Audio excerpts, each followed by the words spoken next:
Muy buena tarde. Les damos la bienvenida a nuestro primer simposio LICEL, la lengua en la cotidianidad y la fantasía.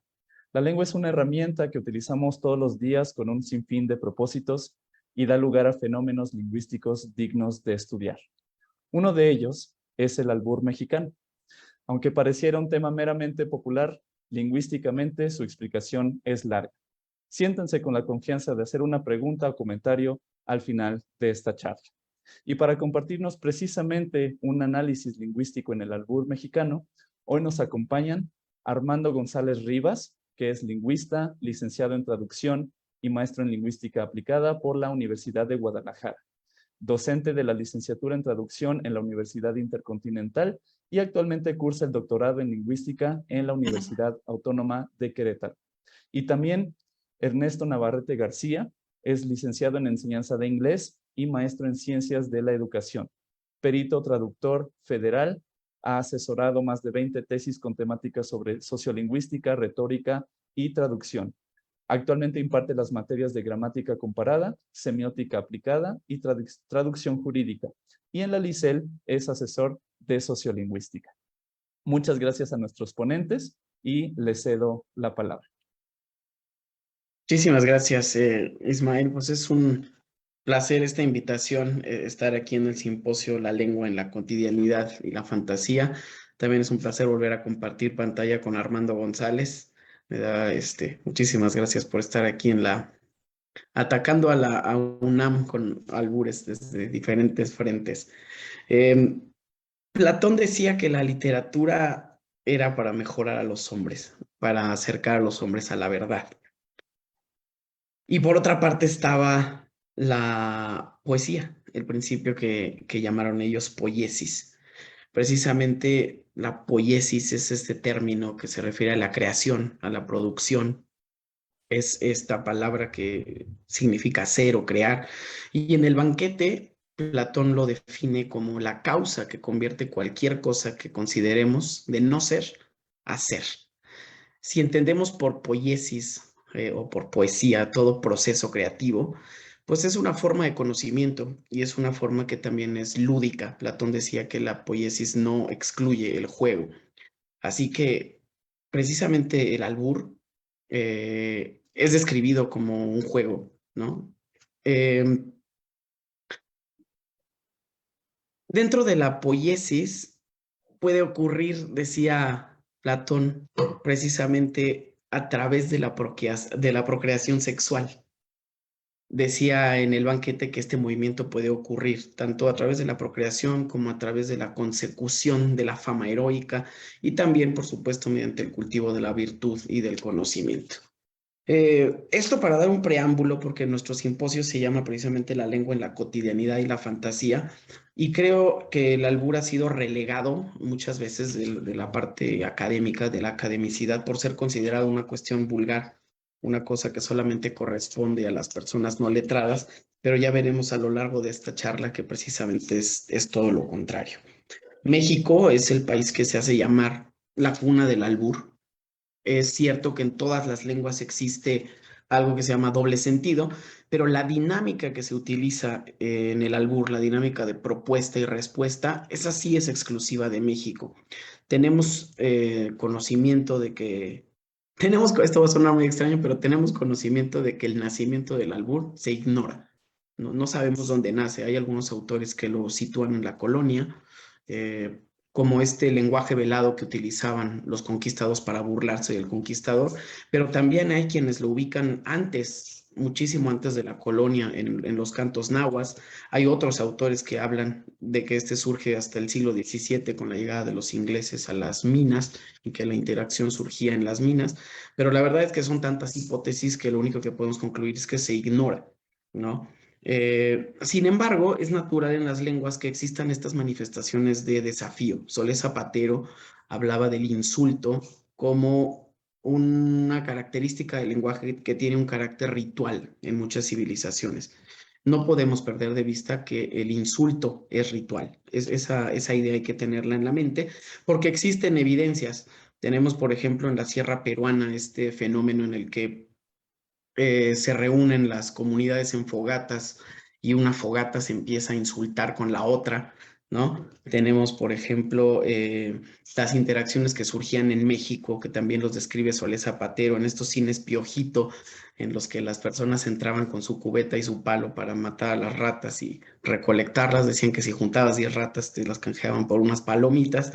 Pero ahí en la oscuridad del cine y en este lugar en el que la gente se reunía precisamente para el esparcimiento, pues las personas lanzaban los albures y tenían respuesta allí en el anonimato.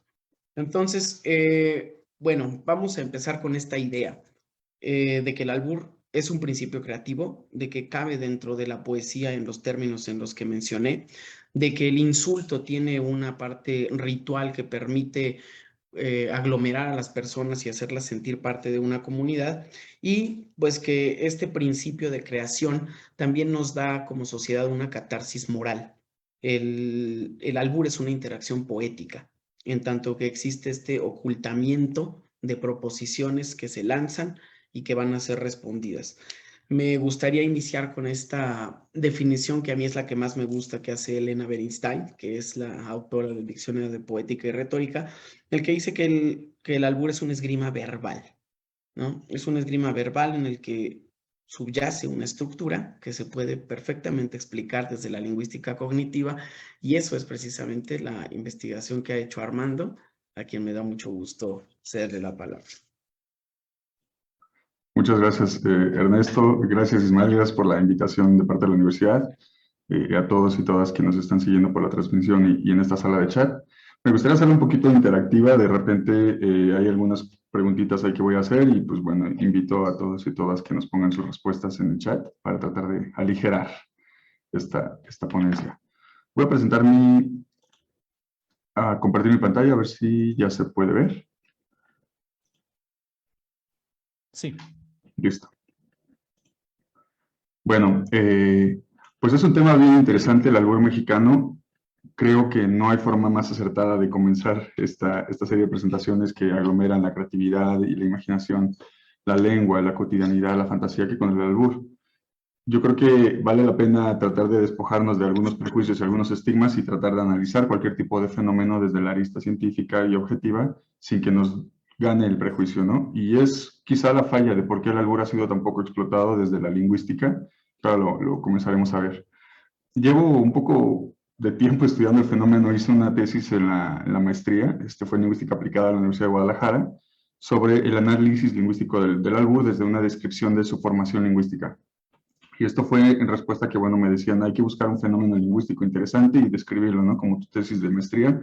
Dije, pues, ¿qué fenómeno más complejo que este? Y tristemente me di cuenta de que había casi nada de investigación lingüística sobre el albur. Tuve algo de tracción cuando recién propuse el tema, pero pues ha avanzado muy bien. He tenido la fortuna de presentarlo en varios lugares, incluido en la Feria Internacional del Libro, en congresos internacionales, y ahora lo estoy explorando en el doctorado. Entonces creo que hay mucha tela de donde cortar, y esta invitación creo que también está promoviendo la visibilización de este fenómeno, lo cual pues es muy bueno. Bueno, yo me gusta comenzar con esta máxima de Wittgenstein, con todos los errores que tiene, ¿no? De su primera fase de pensamiento del Tractatus, cuando dice, los límites de mi lengua son los límites de mi mundo. Bueno, toda la serie de críticas que tuvo, porque en realidad el albur, muestras de ideología o cualquier tipo de manifestación lingüística, te demuestra que no es así. Que la lengua no se ve, o sea, que el mundo no se ve limitado con la lengua ni la lengua con el mundo, que hay cosas mucho, mucho más generales que buscan por toda costa rebasar los confines que cualquier sistema lingüístico te restringe. Aquí puse la imagen de doña Lourdes Ruiz, que fue la reina del albur por mucho tiempo, como si lo hubiera vandalizado, y bueno, con esto comienzo mi presentación. Y resulta bien curioso que cuando hablamos de imaginación y de creatividad en la lengua, hay juicios positivos, ¿no? Muy buenos, hasta romantizamos la imaginación de la lengua y toda esta suerte de poesía, decía Borges. No es hasta qué punto un escritor puede ser revolucionario, por lo pronto está trabajando con el idioma, que es una tradición. El idioma es la tradición que confina la capacidad revolucionaria y creatividad del escritor. Rousseau decía, el mundo de la realidad tiene sus límites, el mundo de la imaginación no tiene límites. Este mundo no es sino un lienzo para nuestra imaginación, ¿no? Para Thoreau. Nuestra imaginación es más grande que el mundo que nos rodea, vamos más allá de nuestros límites, ¿no? Para Coelho. Pero bueno, entonces siempre se romantiza esta idea, ¿no? De la imaginación, la creatividad y cómo puede rebasar los límites de lo que pensamos y de la lengua, y es bien bonito. Cuando hablamos de doble sentido, una manifestación de doble sentido, pues no es más que una manifestación de esta capacidad de creatividad aterrizada en la lengua. ¿Por qué tendría que ser un estigma distinto a la imaginación? Tendría que ser revirtuada, ¿no? Como algo bueno, pero pareciera que los juicios ahora se invierte la polaridad y son juicios negativos. Decía Pollack, puns are the lowest form of humor. Raskin, que es el que ha trabajado el Semantic Mechanisms of Humor, la teoría de humor verbal, dice, it is the easy availability of puns which makes them a cheap and somewhat despicable type of humor for many individuals and social groups. It's a despicable type of humor. Aristotle saw them as a danger to philosophy para Ulmer. O Cook Guy, que dijo, puns are the unsuitable for serious subjects or discourses, and in a sense, all puns, even good puns, are bad puns. ¿Cómo es posible que entonces los juegos de palabra, los puns, que es una manifestación clara del doble sentido, de la creatividad, de la imaginación, etcétera, tenga un juicio tan negativo? Si es lo que romantizamos cuando hablamos de la imaginación y la creatividad. Pues bueno, yo creo que porque versan criterios estigmatizantes. Entonces vamos a partir de esta premisa. Mi investigación del albur lo voy a hacer como segmentado, digamos, esta participación en dos partes. La primera, un poco de estas generalidades y desmitificaciones, que es lo que me gustaría hacer y dejar. Y la segunda, toda la parte de la investigación lingüística que estoy llevando a cabo. Bueno, a ver, ¿qué entiendes y qué piensas por albur? Si quienes nos están acompañando tuvieran que reducirlo a una o dos palabras, un sintagma nominal, unos adjetivos, ¿qué dirían? De forma muy parca, digamos. Pueden abrir su micrófono para comentarles. Juego de palabras. Muy bien. ¿Qué más? Humor. Bien. Picardía. Bien. Muy bien. Pues sí, muchas gracias. Esas etiquetas siempre van rondando, ¿no? Vemos, por ejemplo, hablamos de que es sexual, que hay humor, unos dicen que es vulgar, que tiene doble sentido, que es un juego, machista, ¿no? Quienes dicen que es homófobo, metáfora, por aquí ahí como que van rondando términos lingüísticos, ¿no? Que hay polisemia, que es un chiste, que es corriente, que es violento, simple, no tiene sentido, ¿no? Decía Monsiváis en su primera fase de pensamiento también. O azar, ¿no? También tenemos albur como azar, ¿no? Este juego, la suerte, la picardía, que es ingenioso, etcétera. Lo curioso es que de toda esta lluvia de ideas, en realidad, son pocos los criterios propiamente lingüísticos, que sería la polisemia, el doble sentido, que llamamos biología, o la metáfora. Bueno, todos estos estaríamos seguros que son albures. Por ejemplo, ¿conoces la parroquia del Cardenal Gasponte? La carretera panamericana va de Chile a Tasco. ¿Sabes cuál es la diferencia entre los huevos y los óvalos? Si vas a Rojo Gómez, agarra por lechería. El frijol es carbohidrato. El consomé costecho, agua de membrillo, toma tu perro de bajas calorías. Estaríamos seguros de que es albur.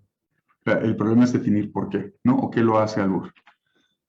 Esto que ven de color azul sombreado es algo que en la semántica cognoscitiva es una técnica que se llama el perfilamiento. Significa que cuando tenemos una expresión lingüística, dejamos un escenario que subyace a esto, se llama base, y después algo se perfila sobre esa base. Eso es una aportación de Langacker.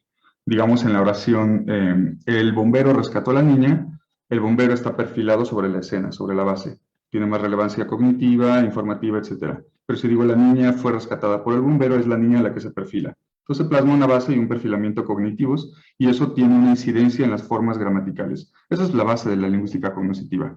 Entender los procesos mentales, aquello que jerarquizamos y cómo procesamos la información, y cómo esto induce en formas lingüísticas.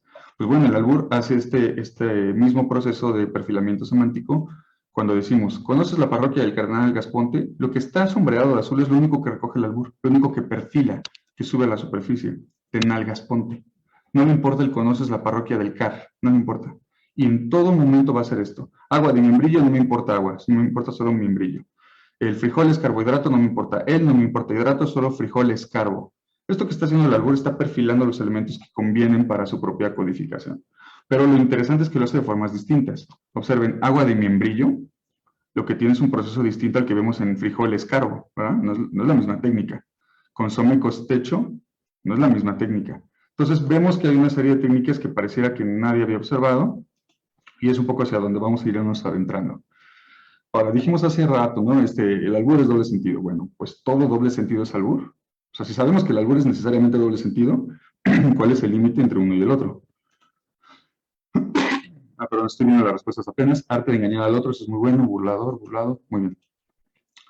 A ver, si yo les digo, es algo que se mete y deja líquido dentro. Respuesta a la jeringa. Estos chistes de adultos pícaros. ¿Alguien se atrevería a decir que esto es un albur? Hay una frontera difusa, ¿no? Doble sentido y albur, cuando termina uno, cuando empieza otro.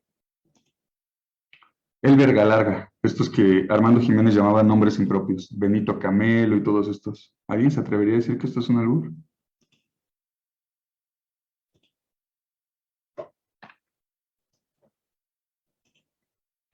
No. Ahora tenemos, esto es un calambur que le dijo Quevedo a la reina Isabel, ¿no? Para burlarse de su cojera. Dijo, entre el clavel y la rosa su majestad escoja, para decirle que era coja en su cara. ¿Esto es albur? A ver qué pasa con esto. Vamos a gratinar el mollete, como esas formas de vamos a hacer el amor, ¿no? Vamos a matar a la rata. Hay doble sentido, es sexual, ¿por qué no es albur? Una mujer abandona a su esposo y le deja la siguiente nota. Lo que ayer nos unió, hoy nos separa. Es que hay sexual, es doble sentido, hay humor. Bueno, ¿qué pasa con las coplas de Pedro Infante y Jorge Negrete? Estamos seguros de que había ataques, de que había dobles sentidos, ¿no? Jorge bueno, malo, bueno de apellido, pero no es malo, es maleta. Hay doble sentido. No es necesariamente sexual. Hay un ataque, como lo decía Beristain en la definición que Ernesto nos compartió. Una esgrima verbal. Pero creo que nadie diría que esto es un albur, ¿no? Estamos seguros. Las batallas de freestyle, nadie diría que esto es un albur. Pero Asesino hace réplicas rápidas, no pueden ser los 3 segundos, están musicalizados, hace rimas, ataques, hace doble sentido, hace ataques sexuales. Bueno, creo que esto de cuestionar la sexualidad del otro es un rasgo exactamente característico del albur, pero lo que pasa es que vacilamos porque no estamos seguros de qué es el albur. Y yo creo que es correcto no estar seguros. Muchos me dirían, bueno, es que las coplas y la batalla de freestyle tienen música, ¿no? Son versiones musicalizadas del albur. El albur entonces no necesita estar musicalizado. Bueno, ¿y qué pasa entonces con gente como Chaffy Kelly? Chava Flores, musicalizaban sus albures. Entonces creo que la musicalización más bien es una pieza accesoria que se puede agregar uno al albur. Pues vamos poco a poquito. Si queremos entender qué es, entonces nos vamos a las definiciones y vemos un dilema que se echa un caos verdaderamente. Miren, voy a dejar en negrito lo más relevante de estas 4 definiciones. Dice el diccionario de mexicanismos.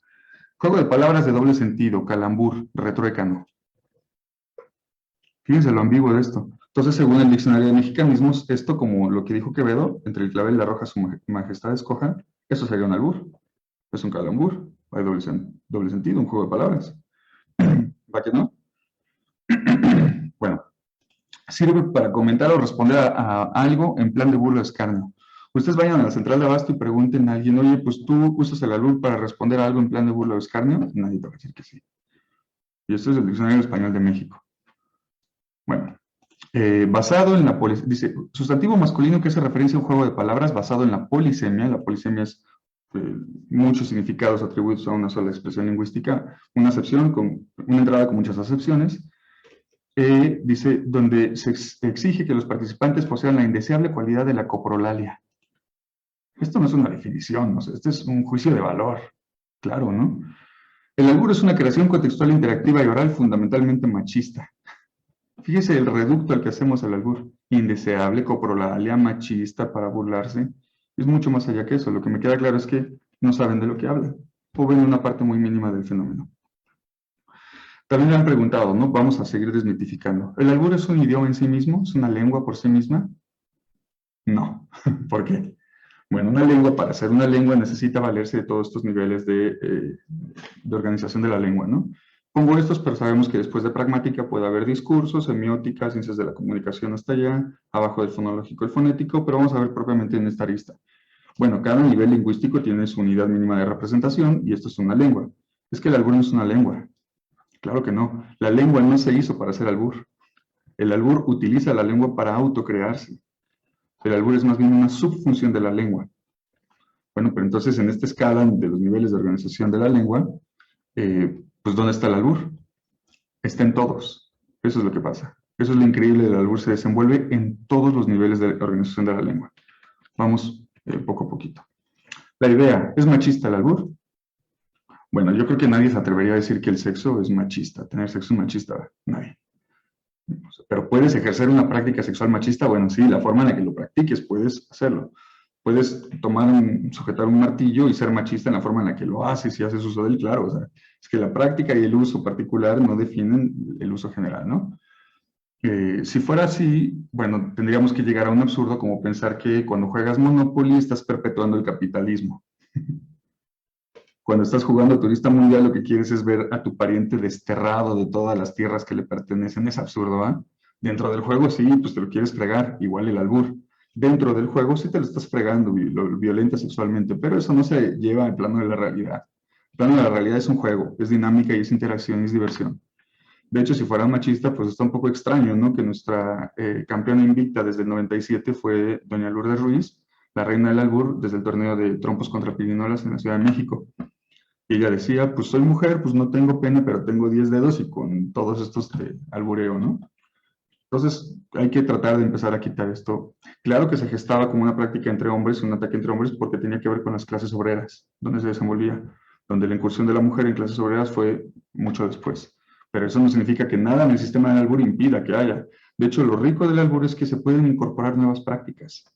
Prácticas sexuales, entendemos ahora prácticas sexuales distintas, nuevas, ¿no? A partir de aperturas de identidad de género, que es muy bueno, y esto también puede nutrir a la idea del albur. Va evolucionando en función que también lo hace la sociedad y sus nuevas prácticas.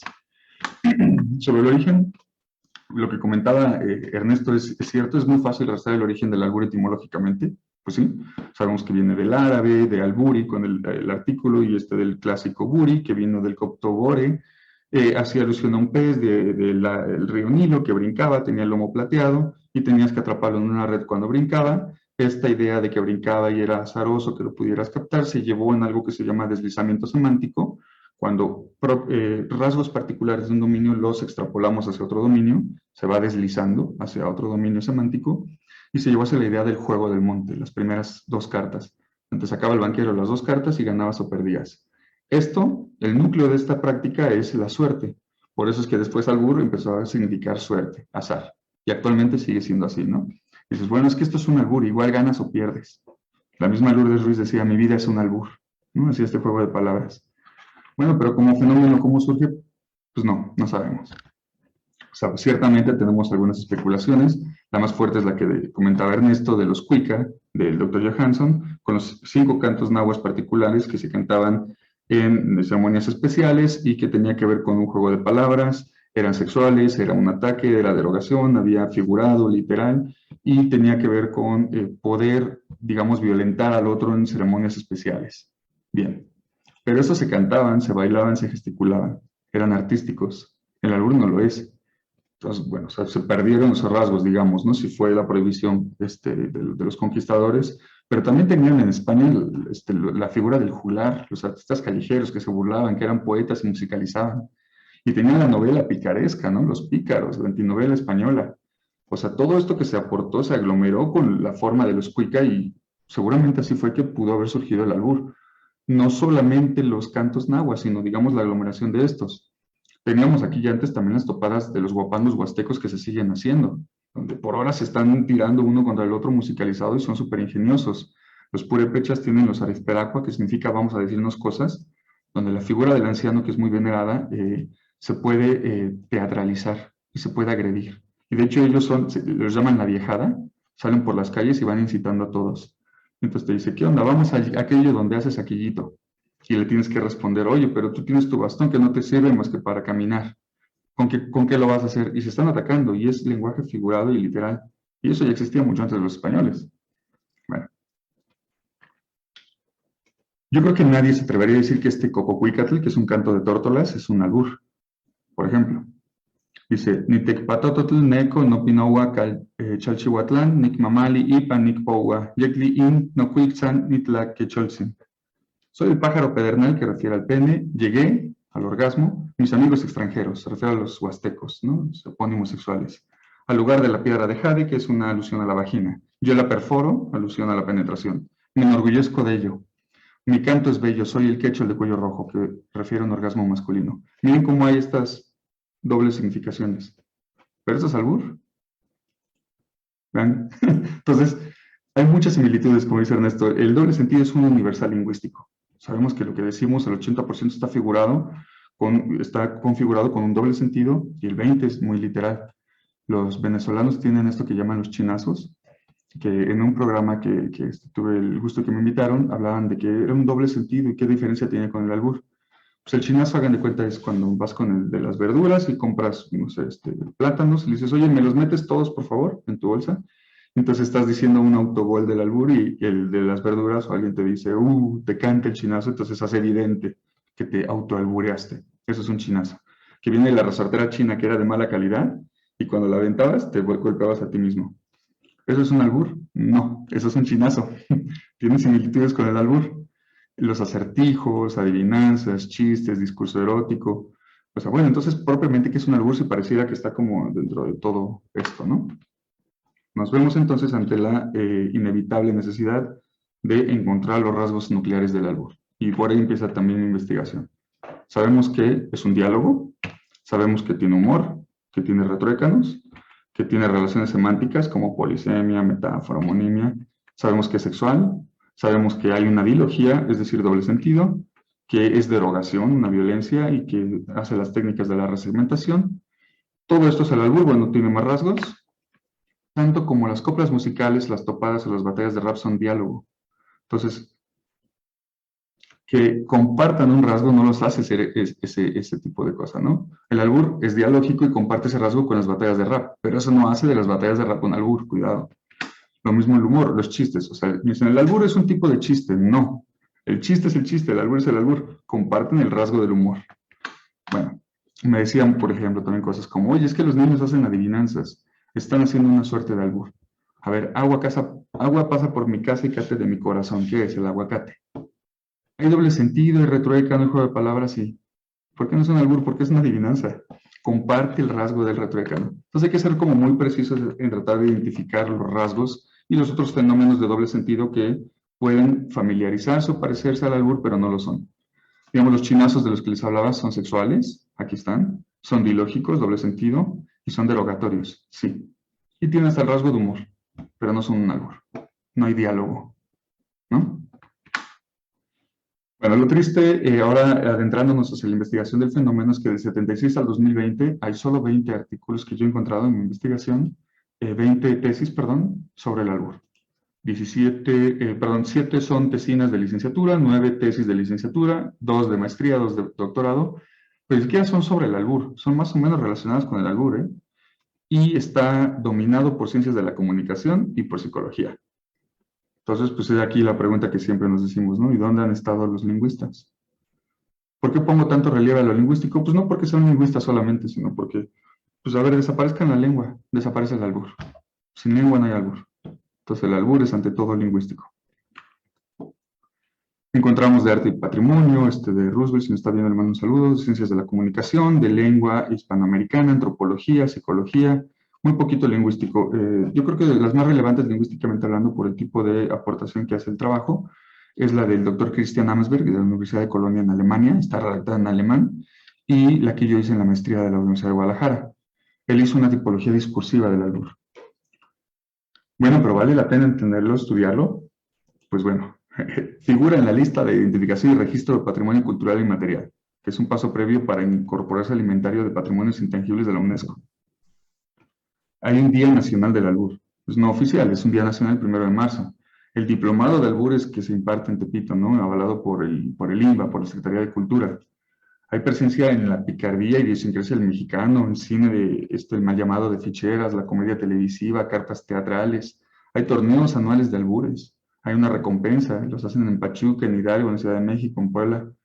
Ahí está la foto de los diplomados. Pues es relevante, yo creo que sí. Pero entonces, ¿dónde han estado? ¿Por qué no lo estudiamos? ¿Por el estigma sexual? ¿Por la restricción académica de compartir el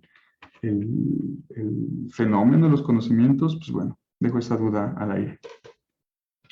Bueno, sigamos ahora con la investigación lingüística. Hay dos trabajos, digamos, lingüísticos en los que estoy, donde perfilo. Uno es el que hice en la maestría y otro el que estoy haciendo en doctorado. Les voy a decir qué fue lo que ocurrió en la maestría para ver cómo esto me llevó al doctorado y también para que entiendan el estado del arte lingüístico del fenómeno que es este. En mi tesis de en mi tesis del 2020, llamada Análisis y Descripción Lingüística del Fenómeno del Albur Mexicano, lo que hice fue un análisis y descripciones formales de este fenómeno desde 4 aristas. Las 3 principales tuvo que ver con el origen y la definición. Dije, a ver, si dicen que viene de los cantos nahuas, ¿qué lo hace diferente? Hice una matriz de rasgos y vi todos los cantos nahuas, qué rasgos tenían y cuáles se recuperaron o no con el albur. Mi conclusión fue que el albur es más complejo que estos cantos nahuas porque estos perdieron toda su expresión artística. Cuando pierdes unos elementos, ganas otros. Entonces se condensó la parte y la complejidad verbal en el albur, por eso es mucho más complejo que estos cantos nahuas. Después ingresé a él como una técnica discursiva. Esta fue mi puerta de acceso a la lingüística, digamos. ¿Qué es esto de técnica discursiva? Miren, yo puedo estar hablando de la lucha libre de anoche, de la función de la lucha libre de anoche con Ernesto, y pues platicamos de esta función de muchas formas distintas. Puede ser gritándonos, ofendiéndonos, discutiendo, debatiendo, analizando o albureándonos. Entonces el tema, si nos hablamos de la función de lucha libre albureándonos, el tema es la lucha libre, no es el albur. El albur es una forma de hablar de este tema, es una técnica discursiva. Partimos de esa entrada, digo, bueno, pero hay otros que también hacen lo mismo. ¿Qué distinción tiene el albur frente a otras técnicas discursivas para hablar de lo sexual? Me llevó a esta conclusión, este pequeño mapa. Por ejemplo, las adivinanzas pueden ser sexuales, doble sentido, ¿vale? El discurso biológico puede hablar del sexo, pues sí. Habla de que el macho, el coito con la hembra para copular, no sé.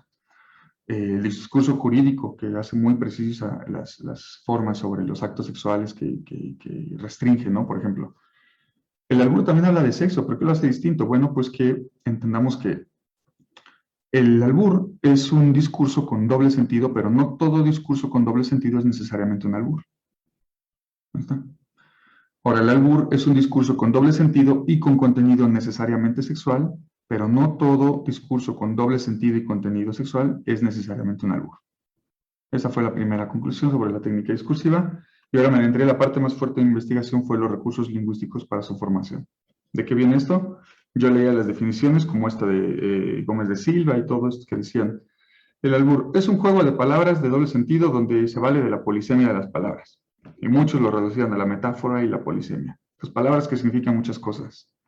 Y yo, de verdad que yo conozco el albur desde la secundaria y fue mi puerta de acceso hasta la idea de la sexualidad. Y dije, es que no es lo que pasa, hombre. Miren, usando el esquema de los niveles de organización de la lengua, vamos a ver cómo se va desenvolviendo el albur. Desde el fonológico. Yo tengo albures como agua de mamarindo. ¿Qué es esto, agua de mamarindo? Pues cambia la T por la M. Bueno, sí, pero en fonología tiene una etiqueta. Es la asimilación progresiva no adyacente que cambia de la dental a la bilabial, ¿vale? Esto no es una palabra que tenga doble significado. Estás creando esto a partir de la manipulación de uno de los rasgos distintivos fonéticos. Es fonología. A ver, agua de tecojote. ¿Qué proceso es en vez de tejocote, tecojote? Metátesis. Es fonológico. Semenop. Oye, ve a la tienda y échate un semenop. Cambias semen por semen. Las dos son bilabiales. Pues sí, una es oclusiva, la otra es fricativa.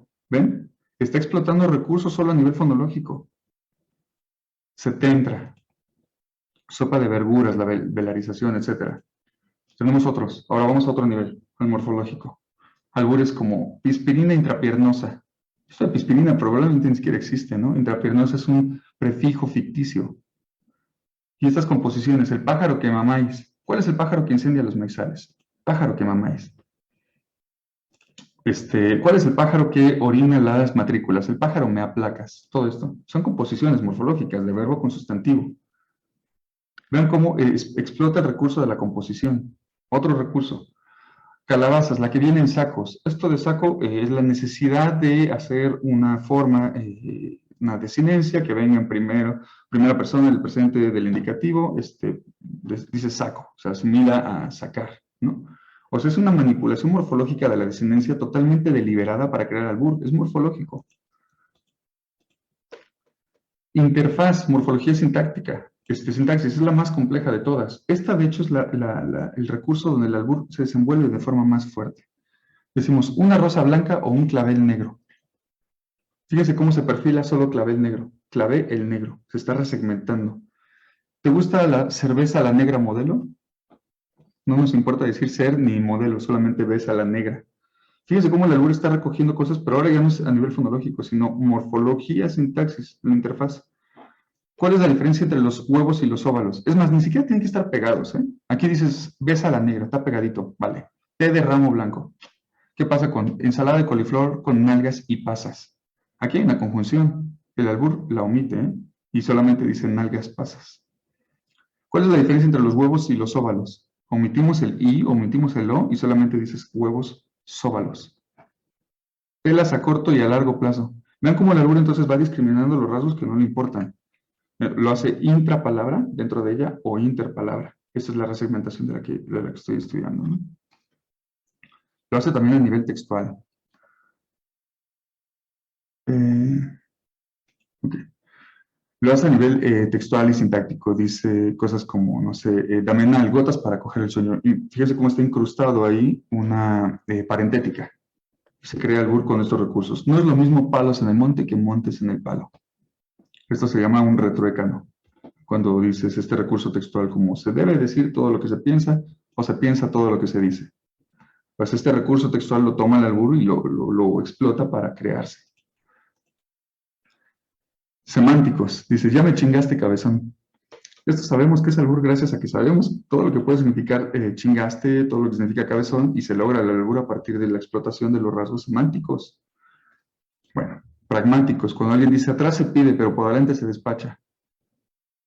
En el diccionario nadie te va a decir que atrás significa los glúteos y que adelante es el órgano. Lo sabes por diferencia pragmática.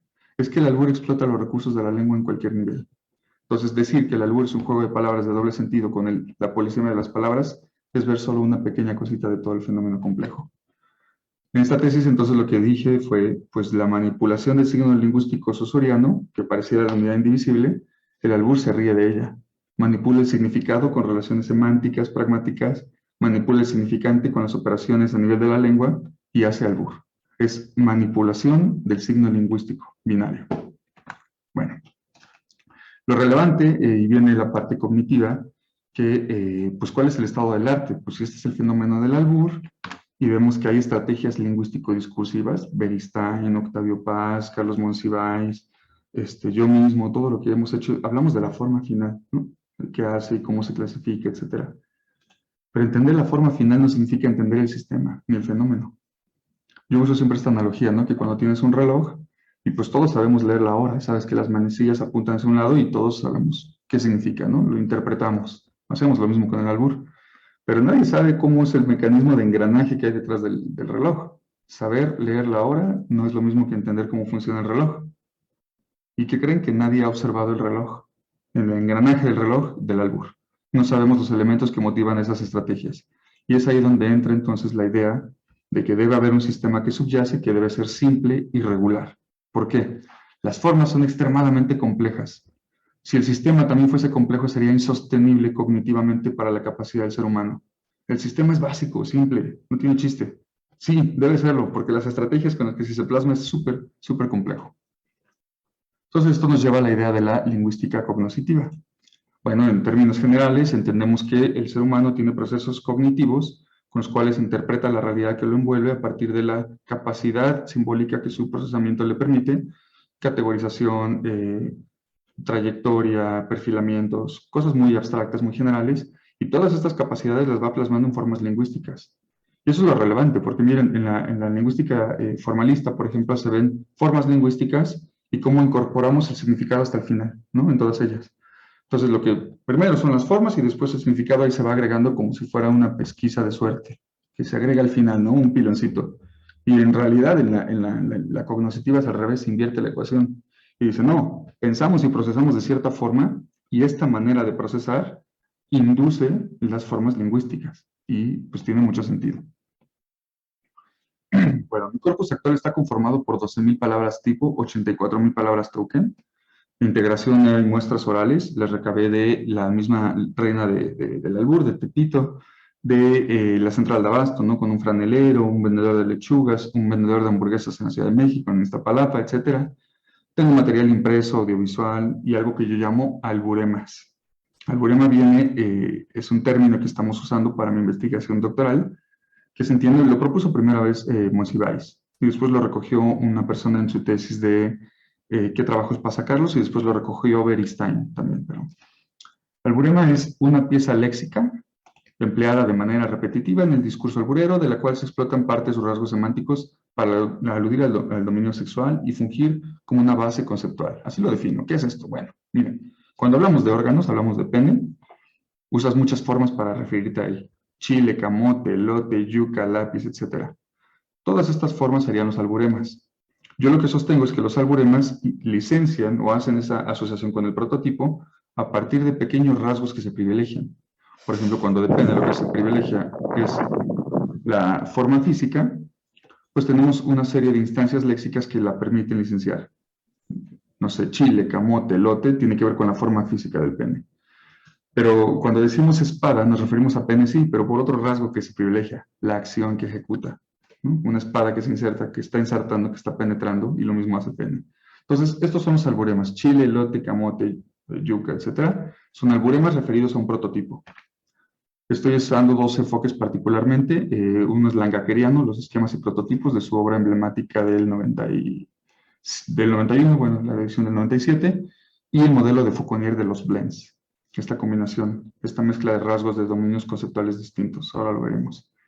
Hay también aportaciones esquemáticas como la de Lakoff, ¿no? Y los espacios mentales de Fauconnier, que también me sirven, pero mi respaldo metodológico y teórico fuerte tiene que ver con los prototipos y los blends. Miren, así va el análisis. Vamos a pensar del prototipo pene con el alburema chile, que es lo que pasa. Yo lo que sostengo es que hay pasos de procesamiento lingüístico cognoscitivo para crear el albur. Ahí están los engranajes. Bueno, estamos destapando el reloj, ¿no? El primer pasito, el primer engrane es una asociación léxica de prototipo con alburemas. Por ejemplo, el prototipo, pene. ¿Qué rasgos semánticos nucleares tiene? Pues bueno, tiene un cuerpo cavernoso, venas, forma, embarazo, rigidez, tiene un chorro de cosas. El albur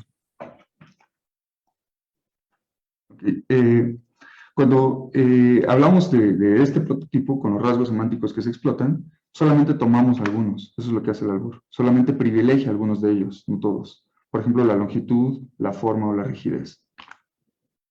Esto nos permite entonces hacer unas asociaciones léxicas que tengan que ver con estos rasgos privilegiados.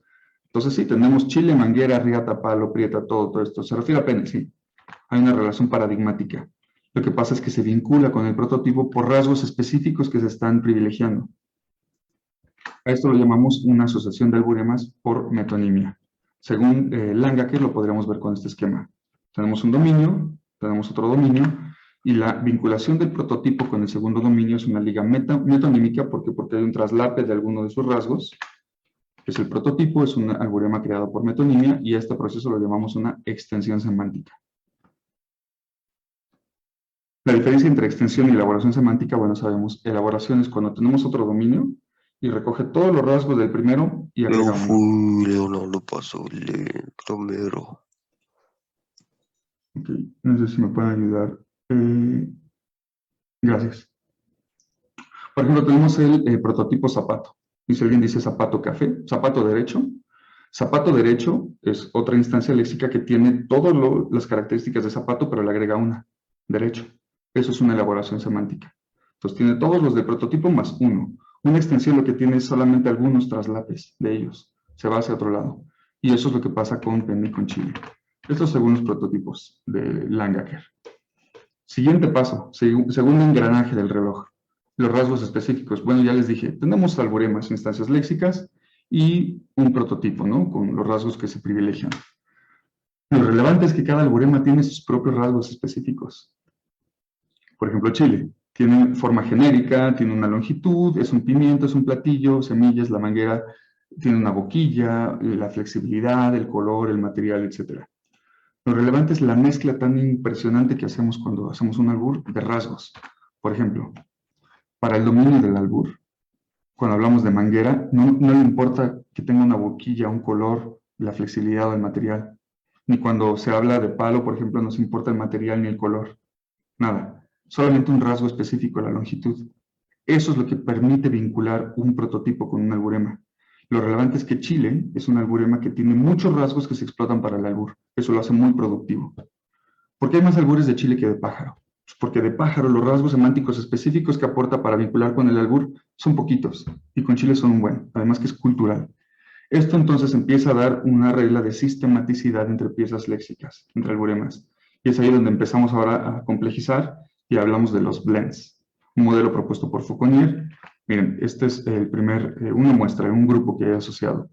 Albures como este, ¿no? Que dice salsita de chile mascabel. Bueno, en este siguiente paso hablamos de niveles de profundidad de blends. Este modelo de blends propuesto por Fauconnier, este es un estilo langakeriano. Nos dice, salsita de chile mascabel, tenemos aquí un prototipo y tenemos del otro lado la pieza léxica, el otro dominio, ¿no? Pues este prototipo tiene muchos rasgos semánticos nucleares y también la otra pieza léxica tiene rasgos semánticos nucleares. Lo relevante es ver cómo se combinan. Por ejemplo, la longitud de este rasgo, pues el rasgo de la longitud de este dominio, se vincula con la longitud de este otro. Esta asociación cognitiva es constante. Por eso es que chile permite entenderse como pene en función del rasgo que se mezcla. Lo que viene aquí abajo son los participantes. Pues aquí nos referimos al miembro de un participante. Bien. Pero también chile aporta otras cosas, además de la longitud. Es un alimento. Esto nos da la idea de la introducción por vía oral. Entonces, como aporta este rasgo de la introducción por vía oral, va complejizando la combinación de rasgos. Y lo vemos, de hecho, de esta forma. Los que son punteados son secundarios y los que son continuos son primarios. Cuando decimos salsita de chile mascabel, lo relevante es que de pene se está colando la idea de longitud y que de chile se está colando la idea de ser un platillo. Vean, esto nos permite entonces jugar con ello, por los rasgos que estamos mezclando. Esto sería, digamos, el primer pasito que estamos observando, el primer engrane. Esta base es constante, es cognitiva, es constante. Todos los algoremas y todas las combinaciones tienen rasgos constantes que sabemos. Los vemos hasta que los desentrañamos de esta forma, ¿no? Pero están en la cognición del hablante. Bueno, después, siguiente paso del nivel de profundidad es la atribución de un verbo. Si alguien solamente dice chile, ¿es un albur? No. ¿Por qué? Pues bueno, chile se entiende como pene. ¿Por qué no es un albur? Lo único que tiene chile con pene es un doble sentido. Esa es la diferencia entre doble sentido y el albur. La ingresión del verbo y la capacidad de atacar al otro. Eso hace un albur. No solamente el doble sentido. Entonces decimos chile mascabel, mascas chile. Entonces estamos complejizando el doble sentido. Eso es lo que hace el albur, abrazar el doble sentido y explotarlo. Entonces, si yo hablo de verbos, lingüísticamente hablando, tengo que hablar de papeles temáticos. Agente, tema, experimentante, ¿no? Sus roles. ¿Cuál es el agente? Chile mascabel. El participante 2. Tú mascas. ¿Cuál es el tema? El chile, o el miembro, el pene. Y el experimentante, no te estoy diciendo quién le mascas el chile, solo digo que lo mascas. Es inferido. Vean este tipo de patrón agentivo.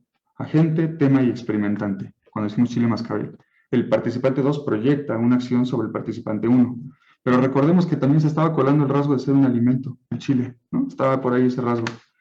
Y gracias a esta combinación de estos papeles temáticos, nos da verbos de interacción como morder, comer, chupar, mascar. Si ustedes hacen un repertorio verbal de este tipo de verbos de ingestión, todos van a seguir este patrón agentivo. Ahí está la sistematicidad. Bueno, los conatos de sistematicidad. Ahí vamos. La agentividad, bueno, dices, ok, ¿dónde está la derogación? ¿Dónde está lo sexual? ¿Dónde está lo violento? Pues hay otros rasgos culturales que también se aportan. El pene o el falo tiene rasgos culturales de hombría, superioridad, machismo, ahí sí puede estar todo eso. Pues se va colando también. Entonces, como el participante 2 hace una acción sobre el participante 1 que es culturalmente reprobable, se cuestiona la hombría de uno sobre el otro. O uno se ve beneficiado y otro se ve perjudicado. Esto es el albur, estos niveles de profundidad. Hay doble sentido, hay derogación, hay interacción y después hay violencia. Este modelo de Blends nos permite ver toda esta mezcla compleja de rasgos, ¿no? Bueno, no sé si vamos bien en tiempo o me apresuro un poquitito.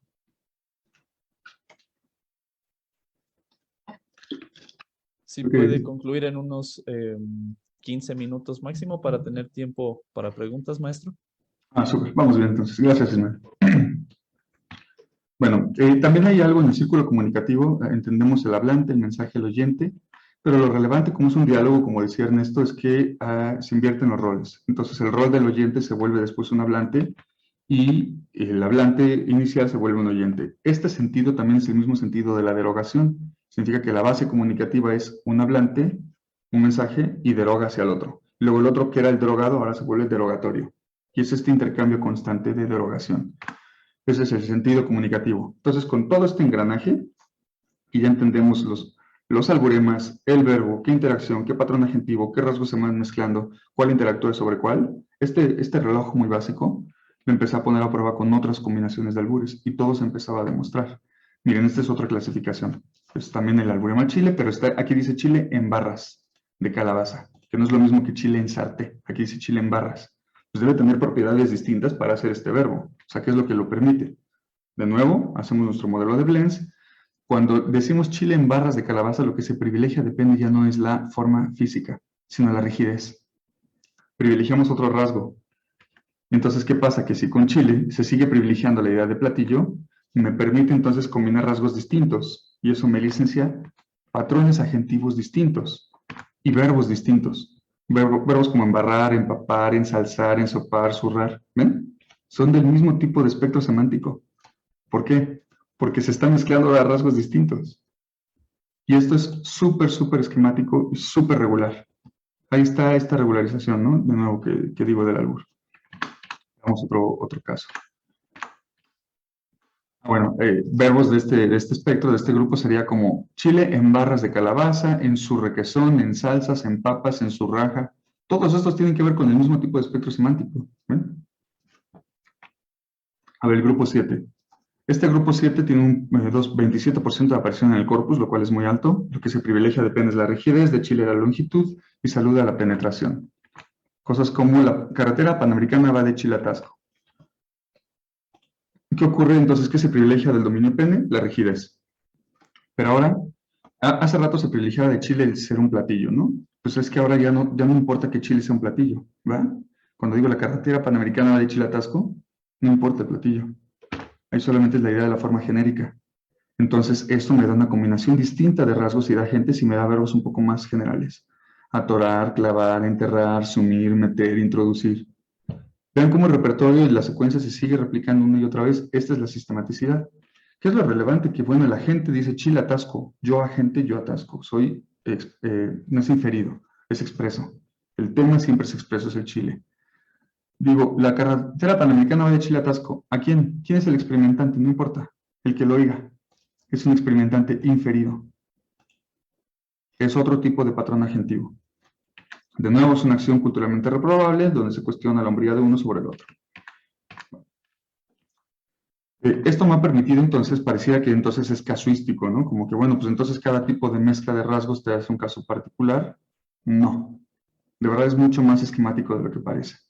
Podemos hacer esquemas súper grandototes donde tiene que ver quién es el afectado, quién es el afectante, y de ahí partes hacia las particularidades. Es súper, súper esquemático esto.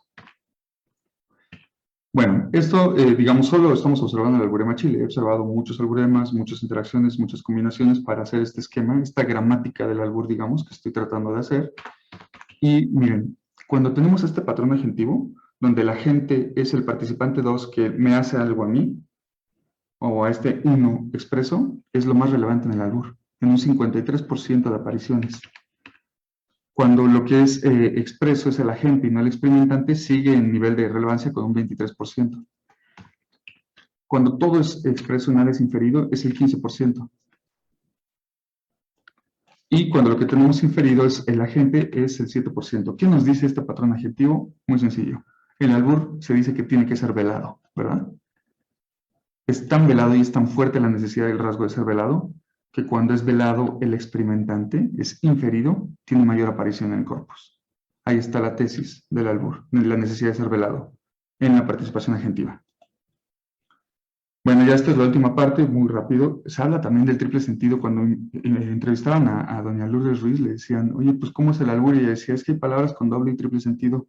Era difícil para ella explicar por qué ocurría el triple sentido. ¿Existe o es una falacia? Pues existe. Miren, cuando dices la carretera panamericana de Chile a Tasco, esto ya lo vimos.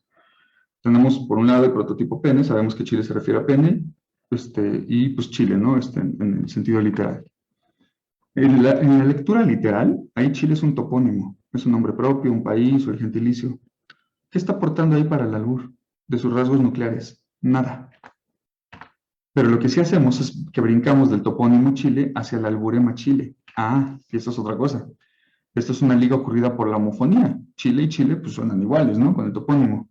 Y de nuevo brincamos de Chile como alburema hacia el órgano, ¿no? Una liga metonímica, donde de nuevo tenemos nuestro esquema de Blens. Miren cuántos sentidos están concurriendo en esta expresión. 3 sentidos, 3 significados. Pene como prototipo, Chile como alburema, con todo lo que tiene, y Chile como topónimo.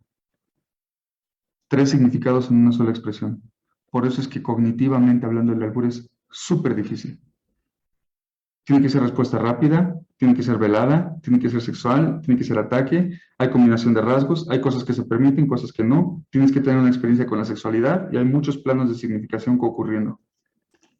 Miren, este es todavía mucho más complejo. Esto lo capté del vendedor de hamburguesas que decía, toma tu perro de bajas calorías. Así les decía. Un perro es un hot dog y él cuando vende el hot dog con tocino dice perro con piel. Pero si oye, pues, ¿quieres tu perro con piel? ¿Quieres tu hot dog con tocino? Eso te dice, ¿no? Entonces, cuando él dice tu perro con piel de bajas calorías, lo que te está diciendo es perro hot dog.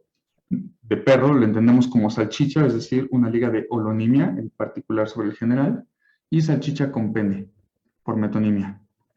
Piel lo entiende como tocino por metonimia y tocino como prepucio, como la parte del órgano, ¿no? Entonces, esta complejidad te hace entender la lectura de toma tu perro con piel de bajas calorías, como si fuera bajas calorías el alimento, pero te está diciendo perro, o sea, hot dog, salchicha o pene, entonces lo nuclear te está diciendo pene, piel te está diciendo prepucio, que pasa por tocino, y bajas pasa de adjetivo a verbo, es decir, bajas el prepucio del pene, masturba. Fíjense lo complejo de esta expresión. ¿Cuántos planos están concurriendo? Y esto pasa en el albur todo el tiempo. Bueno, solo quisiera cerrar ahora con esta última cita que me gusta mucho de una entrevista que le hicieron a Bosque. Él mismo no recordaba quién era el autor, pero me gusta mucho. Si el albur es una manifestación del doble sentido, de creatividad y de imaginación en la lengua, pues ¿por qué habría de ser así de estigmatizado, no? Podemos reconciliarnos en la relación estigmatizada que tenemos hacia este fenómeno. Yo creo que esta cita lo recoge muy bien. Dice, el humor es esencial en la vida, igual que la imaginación es esencial en la vida. La imaginación es imprescindible porque nos redime de lo que nunca seremos, y el humor es imprescindible en la vida porque nos congracia con lo que somos. El albur aglomera humor, imaginación y lengua. Bueno, pues hasta aquí, estas son mis referencias. Y muchas gracias. Muchísimas gracias, maestro Armando. Pues vamos a abrir ahora sí el micrófono para quien quiera hacer algún comentario o pregunta, o si no pueden realizarlo, también lo pueden poner aquí en el chat y nosotros leemos la pregunta. Maestra Gloria, adelante. Bueno, felicitaciones, de verdad estoy fascinada con la explicación de las categorías de análisis del albur, verdaderamente maravilloso, complejo y interesantísimo todo el trabajo. Pero tengo una pregunta. Hay una insistencia en que el albur tiene como un propósito de cuestionar la virilidad, el desempeño sexual. ¿Se puede alburear a las mujeres? Es decir, las mujeres pueden alburear, ¿no? En ese sentido, pero una mujer puede ser objeto de un albur, porque parece siempre, por eso creo que ahí está como idea de que es machista el albur, ¿no? Que la mujer queda siempre como relegada, o en los albures que yo logro identificar, porque confieso que seguramente muchísimos albures ni siquiera los identifico, que generalmente la mujer está como en el plano de la que está sometida a la acción sexual, no la que toma la iniciativa o la realiza, y entonces en ese sentido no sé si una mujer puede ser objeto de un albur. Yo creo que muchas gracias por la pregunta y los comentarios, es muy, muy atinado. En realidad, en la dinámica del juego del albur, no hay un impedimento fisiológico ni fisonómico. No. Aunque seas una mujer y no tengas el órgano sexual, puedes penetrar, desde luego. O sea, es que es ficticio absolutamente, ¿no? La dinámica del albur.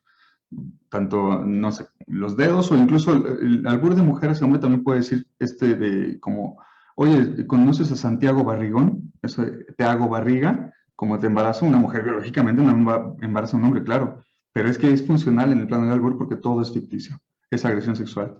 Si ocurría de un hombre violentando a otro hombre es porque así se gestaba cuando empezaba a ocurrir, pero no hay nada en el sistema que te impida, digamos, que una mujer lo pueda hacer sin problema. Nos preguntan aquí, ¿qué fue lo que motivó a seleccionar este tema de el albur? Que como nos menciona, va más allá del humor. Está bonita la pregunta, muchas gracias. Bueno, a mí me impresionó mucho cuando estudié en la secundaria, estudié en una secundaria pública, y pues yo la verdad, como muy ingenuo, entonces me atacaban y venían todos estos albures, y la puerta de entrada a la sexualidad no entendía nada. Y me empezaron a explicar, ¿no? Tenía hasta mi librito de cómo entendía los albures. Esto me hizo mucho ruido. Y darme cuenta de que hablaba una lengua por mucho tiempo y que no entendía lo que decían fue bien frustrante. Y con alguien con el alma de traductor como yo, pues más. Creo que eso fue una parte que me gustó mucho después, ver que mi realidad personal, digamos, tenía que ver con clases bajas, clase trabajadora, y ver que en estos núcleos académicos siempre estaba como estigmatizado todo eso y no se le había dado un relieve, un enfoque, como que personalmente me motivó a decir, podemos hacer algo distinto, ¿no? Para revirtuar el fenómeno, para quitarle todos estos estigmas y mostrar la complejidad tan tremenda que tiene. Yo creo que tiene que ver con esto, digamos, personal, entender lo que me pasó y con tratar de desmitificar muchas cosas. Estamos ahora luchando por quitar mitos y trabas y reconstruirnos. Yo creo que también podemos reconciliarnos con las ideas estigmatizadas de las clases bajas y todo lo naco y lo corriente y lo vulgar con estas etiquetas terribles, y que creo que no se ha hecho tanto, ¿no? Y creo que esto es una forma académica y científica de tratar de lograrlo. Muchas gracias, maestro. Quiero retomar un poco lo que decía la maestra Gloria. Creo que su pregunta iba más en función a si la mujer, más que realizar el albur, era recibirlo, ¿no? Si se podía recibir el albur. Entonces aquí yo quiero preguntar si en este análisis que hiciste, por ejemplo, del vendedor, ¿no? De hot dogs, este tipo de personas que pues son muy hábiles para hacerlo, si solamente lo producen hacia los hombres o también hacen este tipo de comentarios a las mujeres o tratan de evitarlo tal vez por cortesía. ¿Qué sucede ahí? No sé si evitar por cortesía quizá tenga que ver con algo más personal, ¿no? Cuestión como de pudor o algo, pero este cuate lo hacía parejo. Y yo lo veía y hay albures funcionales. El mismo albur que le hacía a un hombre le hacía a una mujer. Si eres más creativo lo puede adaptar y también lo hace más específico, pero funcionaba igual. Tan es así que doña Lourdes, en su puesto, pues, estabas ahí, ella vendía sus calzones para niño. Decía, ¿qué talla, reinita? ¿Qué talla? Pásale. Y hablaba de qué talla a hombres y a mujeres por igual. Es decir, que ya no le importaba en lo absoluto si era hombre o mujer y lo hacía y lo configuraba exactamente igual. Gracias. Y también tenemos un comentario, pregunta más de Tamara. Adelante. Hola, yo tengo una duda sobre, por ejemplo, si el albur se pudiera como, pues justo llevándolo a la traducción, como hacerlo de la manera más fiel posible. O sea, por ejemplo, pues se hablaba como del nivel como morfológico, fonético incluso, y en el sintáctico, creo que ahí pudiera ser como un poquito más sencillo, pero desde lo fonológico, pues cómo pudiéramos hacer que no se pierda, porque justo es una característica, siento yo, muy, muy mexicana. Sí, súper buena la pregunta, Tamara, muchas gracias. Yo creo que valdría primero partir de una pregunta más general, ¿no? Es decir, ¿se puede traducir el albur? Así general. O sea, ¿qué impedimentos tiene, digamos, el fenómeno para que se pueda no traducir? Pues mira, formalmente, digamos, desde el sistema lingüístico, ninguno. O sea, es que el albur es un fenómeno tan cognitivo que rebasa lo que la lengua pueda delimitar, y es lo que nosotros sosteníamos. Entonces, órale, va. Había una suerte de albur en náhuatl, hay una suerte de albur en purépecha, hay una suerte de albur en inglés, hay una suerte de albur en castellano, o sea, lo rebasa. ¿Y por qué no ha ocurrido? Es lo interesante. O sea, ¿por qué no hay albur en inglés? Bueno, es que hay cosas que se aproximan mucho al albur. Yo he visto unos videos de un cuate que le pide ayuda a alguien y le dice, oye, ¿puedes preguntar por alguien? Yo estoy afónico. ¿Y cómo se llama ese alguien? Mi amigo se llama Mike Oxmoll. Entonces, ¿qué pasaba? Que cuando gritaba, hey, Mike Oxmoll, estaba parecía una suerte de albur, ¿no? Que lo estaba diciendo. ¿Esa podemos traducir? No tengo idea. Soy traductor, soy lingüista y te digo, no tengo idea. Debe haber una forma de tratar de lograr, o más bien lo que diría Vázquez Ayora, de adaptar, que sería el último polo, ¿no? De las técnicas de traducción. Sería una adaptación, no lo sé. Es una investigación que propuse para el doctorado, pero me dijeron, espérate tantito, mejor observa primero el sistema. Pero bueno, pues yo invito a quien quiera entrarle a hacerlo. Hay unos artículos recientes interesantes sobre la traducción del albur. Vi uno de la serie del Taco, de Netflix. Había subtítulos y este artículo decía cómo se perdían todos los albures en inglés, sí. Pero bueno, también lo relevante era ver de qué forma se pueden recuperar, ¿no? Que no se logró. Pero bueno, pues está la invitación más bien abierta, yo creo. Y gracias, Tamara, por la pregunta. Y tenemos una pregunta más de Alex. Alguna vez me dijeron que el albur es patrimonio cultural. ¿Consideras lo mismo? ¿Y es cultural por ser parte de la lengua o por alguna otra cuestión? Esto es interesante porque si bien no es propiamente un patrimonio, está en la lista, ¿no? De integración de lo que hablaba hace ratito, esta lista de la UNESCO, donde antes de ser patrimonio hay una antesala, donde está como una observación, ¿no? Para poderse integrar uno de los patrimonios intangibles. Sigue así desde hace mucho tiempo. Bueno, ¿qué es lo que no ha permitido que ocurra? Comentábamos una ocasión con Roosevelt que él hizo su tesis sobre el hecho de sostener que tenía que ser un patrimonio. Dijo, es que yo creo que no solamente como cultural, es como de la clase trabajadora, es del barrio. Y en el momento en que esto lo lleves a volver un patrimonio, va a dejar de ser del barrio, ¿no? Va a perder, digamos, todo el aire que lo porta como el fenómeno popular que es. No es igual de intangible que otros fenómenos que sí podemos ver, donde está una parte cultural muy impregnada, que es una parte popular, que es todavía más que cultural. Quizás parte del restricto que tiene o la complejidad que tendría si se aceptara como un patrimonio intangible propiamente, ¿no? Bueno, creo que va un poquitito por ahí. Sí lo es porque forma parte del registro, de la lista de identificación, todavía no es aceptado, pero yo creo que a mí me gustaría que pasara y que estos trabajos pudieran lograrlo, ¿no? Pero no sé si tuviera un peso negativo de lograrlo, ¿no? Que es lo que comentaba Roosevelt. Pues hemos llegado al fin de esta ponencia. Agradecemos mucho a los maestros Armando y Ernesto por haber inaugurado nuestro primer simposio Licel con este tema tan divertido y tan complejo. Creo que con la lengua podemos llegar tan profundo como queramos, ¿no? Y también gracias a quienes nos acompañaron por Zoom y por Facebook Live. Y pues hasta pronto. Muchísimas gracias.